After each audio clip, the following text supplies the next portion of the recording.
there is something I've been wanting to talk about regarding the Axiom Verge series of games. It's really, you wouldn't even notice it if I didn't point it out. It's just this little tiny detail that might matter a little bit more down the road. It's not about the cool soundtrack. It's not about the rad lore that I'm always saying mean things about out of pocket. It's not about Axiom Verge 3 or what it's supposed to do for the series. It is about Axiom Verge 5 plus. And if you're standing up and this is new to you, I think you should get a chair. Were you all aware that as per interviews from years ago, Tom Happ has plans for at least 7 or 8 Axiom Verge video games? Like, all we know is that they exist as story plans, but why do you have 7 or 8 of them? I never could have seen this coming. He literally could run this out endlessly like Toho. This is like the biggest thing about the series to me now. I can't believe I never knew this. It is absolutely whack, but it's even more interesting when you think about what that might look like when you consider Axiom Verge as a Metroidvania series and how it sits in the larger genre, and how it would sit 20 years from now if it was still putting out quality content and stuff.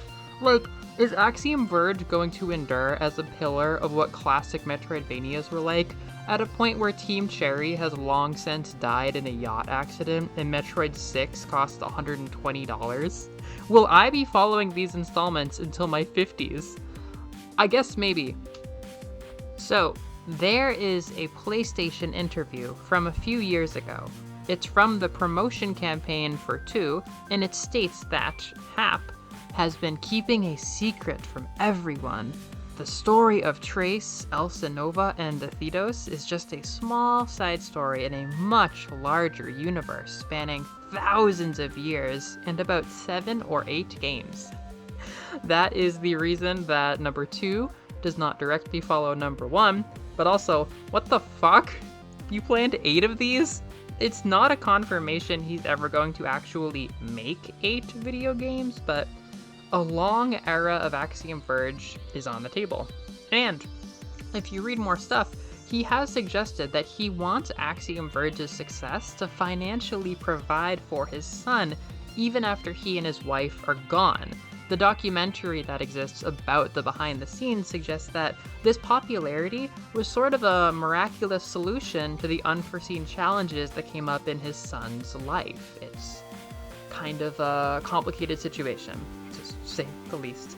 That said, a septology or an octology, that's not something many video game series get. You know, like, okay, Final Fantasy has 16 games. Dragon Quest has 11 games. Your favorite Japanese RPG series from the 90s has 12 games. Like, sometimes it happens. Mega Man had a couple games. You know, it happens.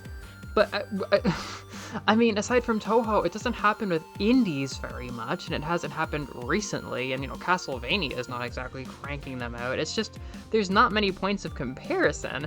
It's this kind of unprecedented idea of an endless stream of not just good Metroidvanias, but carefully interwoven, evolving stories, which I'm always hungry for. It's this weird idea of a story that will keep going until the point where I need somebody to play the games for me because the arthritis I got from my mom's side of the family has kicked in and I can't play these games anymore. Like, it's like nothing I've ever even processed for gaming. But, you know, this is big. Like, if this is real, if there are signs that this is real when Axiom Verge 3 comes out, it will probably be the most defining part of the series, the fact that it has a grand, lifespan-consuming scope.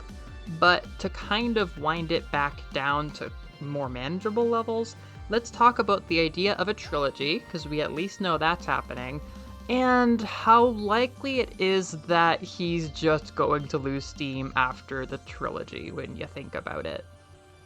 What little I know that we know about Axiom Verge 3 is that it's going to tie 1 and 2 together in a way, which, by the way, I didn't understand the way that the lore was already deeply connected until this afternoon while I was double checking some things. there is some crazy stuff. I'm actually much more satisfied than I thought I was about 2 setting up 1. Like, there is some stuff there if you go looking, but supposedly this is supposed to sort of bring it all together, which is really cool, and I can imagine a couple ways that would work. Another thing is that it's the third one. And anytime I read discussion about this topic online, a lot of people came to the same conclusion that a trilogy is a really nice place to stop. I mean, Hap is probably going to know for sure whether he's serious about the octology, septology when that game is done, because he put a lot in, and hopefully it's going to feel like a solid, conclusion to the beginning of the arc, if nothing else. Also, Metroidvania burnout is kind of real. I didn't want that to be the case, but it is definitely real, and yeah, there's really no getting around that. It is one of the genres that people burn out on the most from what I've been listening to. Maybe I just have a particular ear for the topic, but no, like, people get so tired of these games. It's kind of shocking. Maybe it's because, like, they're really small and they're very formulaic, and most of all, like, they rely on providing a deep sense of wonder and bewilderment from somewhat rote tricks, If that sense of wonder isn't there anymore, you've had that nerve hit enough times, I could kind of see why you would get tired of playing them, at least. Kind of like sour candy. It's like this short, fun, intense experience, but maybe after a while you get tired. I mean, personally, I was dropped into a toxic vat full of them, and then I had to carry speculation about them like a cross on my shoulder for years, and then I hit a limit in 2024. I'm still dealing with Metroidvania burnout, and that's despite the fact that last year, Animal Well, that was the best one I've ever played by a solid margin. And yeah, I don't know, there's just something about it's just not going into my neurons the same way right now. I don't really know how to manage it before Silk Song comes out. But back on topic, maybe developing them feels similarly? I don't know. Does making them feel the same way as playing them? Team Iga is kind of what I'm thinking about here.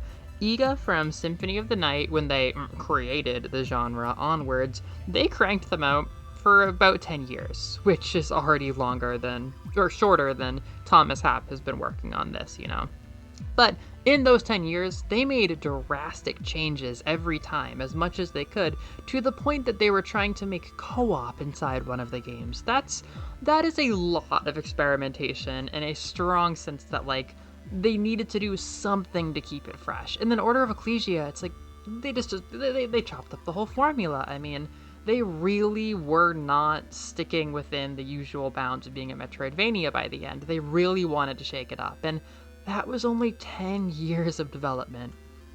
Second, kind of more damning example would be, like, look at the Metroid team. I know Nintendo can be neurotic about their planning, but, like, they cranked them out at the beginning, but then by the time they got to Metroid Stinking 4, they changed the whole thing to be an on-rails narrative action-adventure thing, and they completely lost the plot. Like, it's not that different than a normal Metroidvania, but they were really running out of ideas. Like, sorry, that might be a harsh thing to say about Fusion, but they were not working with the core of the formula anymore. They wanted to take it someplace really different. And then they didn't even get Dread out during that period, That's not a very long time. Although maybe it is more than 10 years, huh? Maybe they spent 15 years, or... Okay, maybe they spent about 20 years total before Dread got aborted at first, but it wasn't very long, and Tom has already caught up to them with Axiom Verge. He has been in the mines making Axiom Verge for so long, and it's nice that he's, making them for himself. The documentary goes into how just the creation of... Did he make his own engine? I forget. Like, the creation of it was, like, very therapeutic, so if it's his thing, he might just go on forever, but I don't know, dude, like... Metroid, they kind of returned to their roots with Dread. I mean, they absolutely returned to their roots, but even after 20 years of a break, they still had to wedge an entire stealth element in order to make the game feel fresh. Like, if that doesn't scream we're kind of tired of making Metroidvanias, then I don't really know what does. I don't know, that's just my take, but yeah, it feels kind of badass to suggest that this is like a cursed, evil genre that drives people mad as they stare into the orb for too long, but Mr. Happington has to financially consistently provide for his son in his life situation. Like, that's a thing. In one of these interviews, he specifically said he would debate doing another style of game, like run and gun, but he's worried it wouldn't be as successful. He feels like he has to keep the success going by staying in the Metroidvania format, and that's scary. I can't fathom what that's like.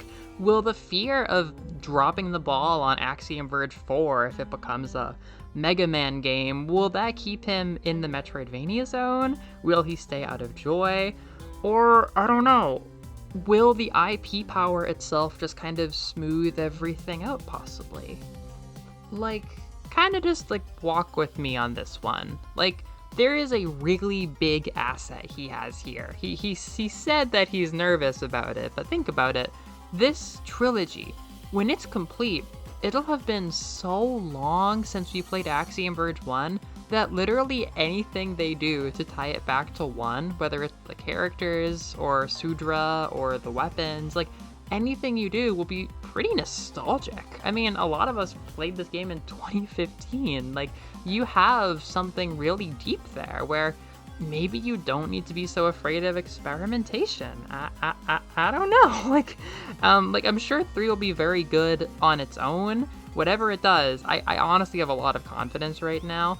But like, it's also going to be happy, comfy chicken soup for a lot of people just because we have Axiom Verge brainworms, and it's not Shovel Knight 2014 anymore. It's the 2020s, and the whole indie thing is a bigger part of people's lives now. You don't just have to catch a flash in the pan. You may already have a little microchip planted inside of our hearts at this point. It's something to consider, you know what I mean? I also think that just a story this intricately laid out, pulling from something that you've already sold people on, will be fun no matter how it looks. Like, literally, you could do anything, and I think if you tie it together with the meat and potatoes of Axiom Verge in a non-gameplay style, at least some people are gonna like it, and I think it'll add something to the series, especially if you need it to last forever. Like, if 4 is very different, and we like it, and we agree with it, then I think we could be in for a very cool trajectory where maybe he experiments for a while in like one specific style he really wants to do, and then you go back to the Metroidvania format for like 6, but you bring in all the lessons you learned in the other style, and it's just all the better for it, you know? I think that would be pretty darn cool. That would be a fun trajectory, especially if you have 8 games to kill with your time. I mean, Jesus. If the IP outlives Hap's actual interest in Metroidvanias, at this point in my life, I think I'm okay with it. You know, I don't think it's just because I'm burned out. Like, I kind of trust him. And also, like, Axiom Verge has been such, like, a very straightforward Metroidvania that it would be cool to see it get more of its own life and then maybe bring it back to the style eventually. We will always have the trilogy that's about to be finished, and, well, you know, I can't complain with that. But what if it does lead to 8 Metroidvanias? On one level, the idea of 8 Axiom Verge Metroidvanias is really funny to me. It's so goofy. We're gonna see this drone raise a family by the end of the series. Like, how many different, I'm just thinking, like cover arts are you gonna have to make? When will we repeat? When will there be like, oh, 1 and 7 are both kind of a red and black color. Oh, 2 and 6 both have the natural Arctic look. Like, how do you even make those games distinct? I couldn't tell you. He's an imaginative creator. I'm sure they can go to literally anywhere in the series specifically, and it'll be cool. But, like, what does that even look like? Are you gonna get, like, a limited run games, like, evil price hiked late release physical for every single one? Are you gonna have 8 Axiom Verges on your shelf? Like, I don't know. What does that look like? That's so fun. Like, picture, like, an eShop, not an eShop, like, digital apps icons on your Switch, and, like, the entire screen is just Axiom Verge. What is that? I can't do it. But isn't that really grounding? Like, the release schedule itself.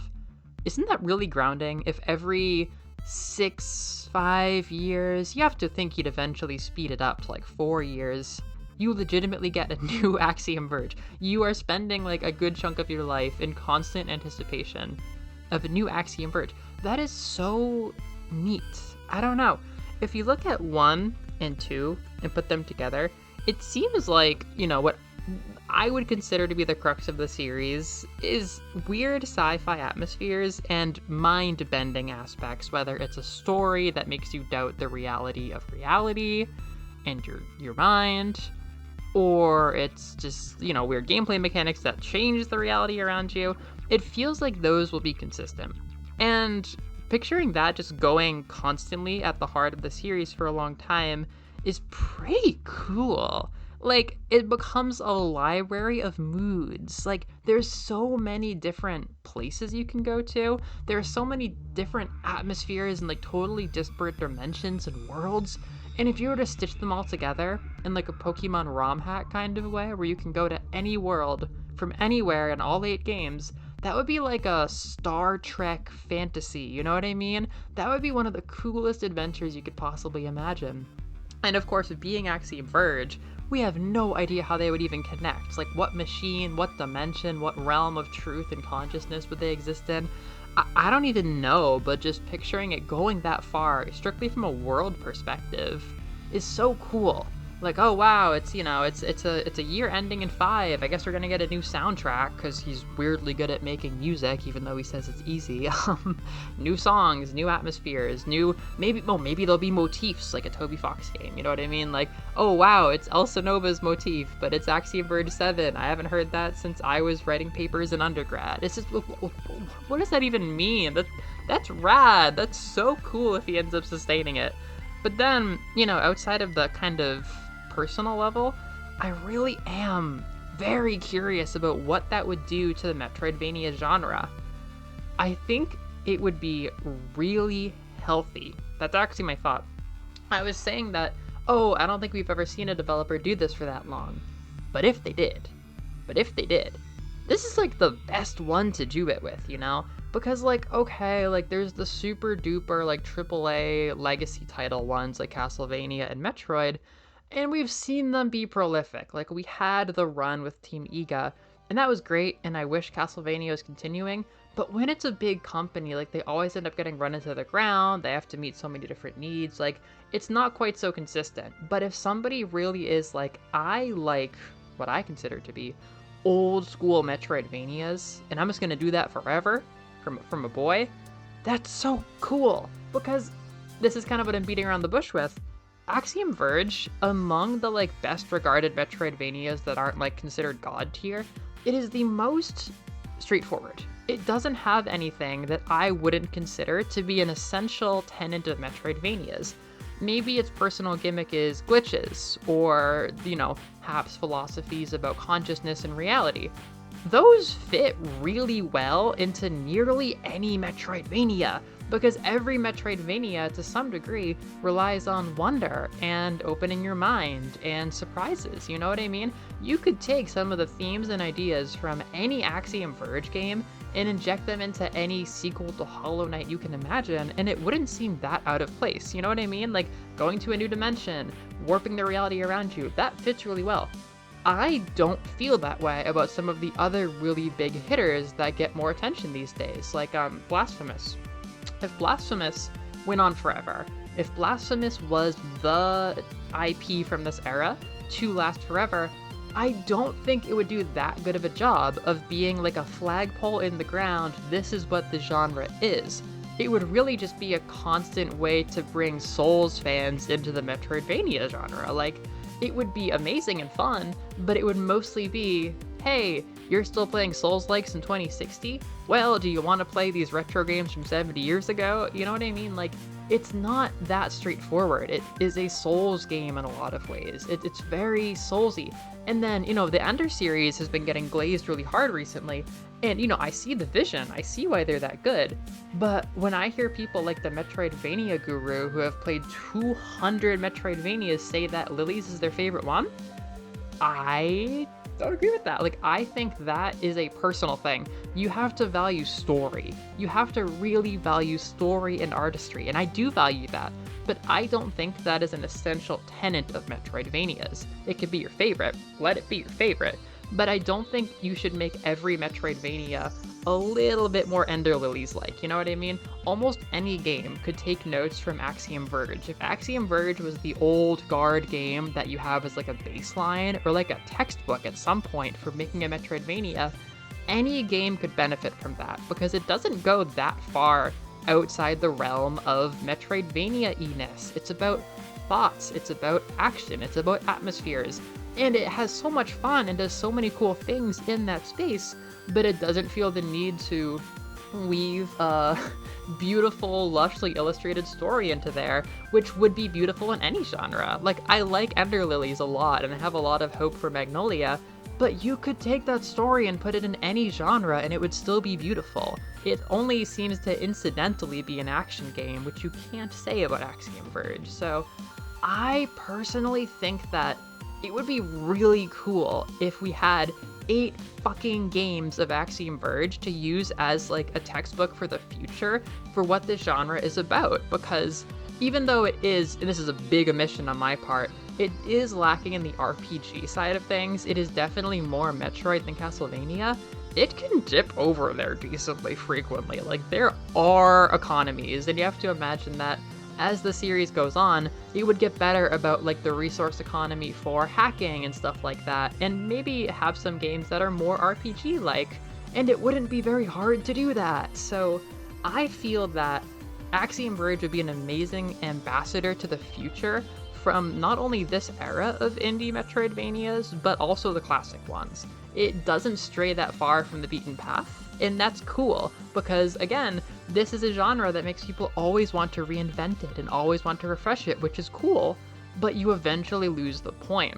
And again, I really like those games I was kind of poo-pooing a minute ago. They're cool, but they're cool because they bring something that would be good in any other genre to the genre. They're like a crossover thing. Bring in a beautiful gothic fairy tale thing and then stick it into a Metroidvania. That's rad, but don't put that in Metroid. Like, you could, it'd be rad, but if I have to stop and watch cutscenes like Ender Lily style in Metroid, I'm gonna be clicking through it. You know, I want to get back into that ball. It's a more physical, kinetic game, you know what I mean? Give it to me in Castlevania, sure, but I don't think it's as universal as what makes Axiom Verge good. And I went off script, and that's why this video's over 20 minutes. Shit. So what even are the odds of this happening, right? There's no way this is gonna happen. He's probably just gonna start using generative AI, and then I'm gonna cancel the whole series, and we're not gonna get any of the next 30 years of Axiom Verge. Just make a Mega Man game. Do whatever the fuck you want with the series. If you have to tell 7+ distinct stories, I don't care if they're Metroidvanias or not, but god, it would be really funny if they are. Be really funny and maybe kind of cool, maybe really grounding, maybe very important. And like, what am I gonna do as a fan in that meantime? Can I learn like the language that the Rosalki speak? Like, is that possible? Am I gonna start caring about theory videos like Deltarune? I kind of already am. Like, when I picked up this game, I didn't think I would care about it this much, but there is so much good going on, and I don't think 2 is as good as 1, and maybe that's why it doesn't get like hyped up as much these days, but 3 is going to be good. 3 is definitely going to be good. I have a lot of confidence in this series. And if any random game series was to get the pill of immortality and last forever, this is a very, very interesting one. Wow.